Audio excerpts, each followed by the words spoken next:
திருச்சிற்றம்பலம். நம்ம பார்வதி பதையே அரகர மகாதேவா. சிவமயம் சேனல்ல இன்று திருப்பலி எழுச்சி 6வது பாடல். பப்பார வீட்டிருந்து உணரும் நின்னடியார் பந்தனை வந்தறுத்தாரவர் பலவும் மைப்பொரு கண்ணியர் மானுடத்தியல்பின் வணங்குகின்றார் அணங்கின் மணவாளா. செப்பொரு கமலங்கள் மலரும் தன் வயல் சூழ் திருப்பெரும் துறையுரை சிவபெருமானே. அறுத்தெம்மை ஆண்டருள் புரியும் எம்பெருமான் பள்ளி எழுந்தருளாயே.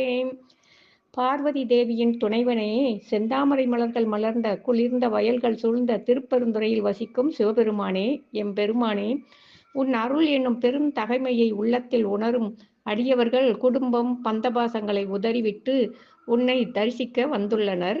கண்களில் மைதீட்டிய பெண்மணிகளும் மனித இயல்புக்கு ஏற்ப வணங்க உன்னை வந்துள்ளனர்.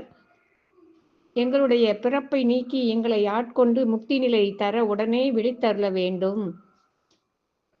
சாதாரண மனிதன் எப்படி இறைவனை வணங்குவான்? பூ கொண்டு வருவான், கற்பூர ஆரத்தி செய்வான், தூபத்தை போடுவான், நெய் தீபம் ஏற்றுவான்.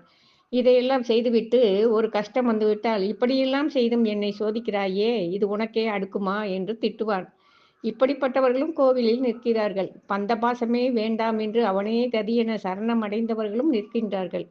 எப்படிப்பட்ட பக்தியாக இருந்தால் என்ன? உன்னை நம்பி அவர்கள் வந்துவிட்டார்கள். அந்த இருதரப்புக்கும் பிறப்பற்ற நிலை தந்து பேரானந்தத்தில் திளைக்க வைக்க வேண்டும் என்று வேண்டுகிறார் மாணிக்கவாசகர். அறிந்தும் அறியாமலும் பக்தி செலுத்தும் இருதரப்பாரும் பாட வேண்டிய முக்கியமான பாடல் இது. திருச்சிற்றம்பலம்.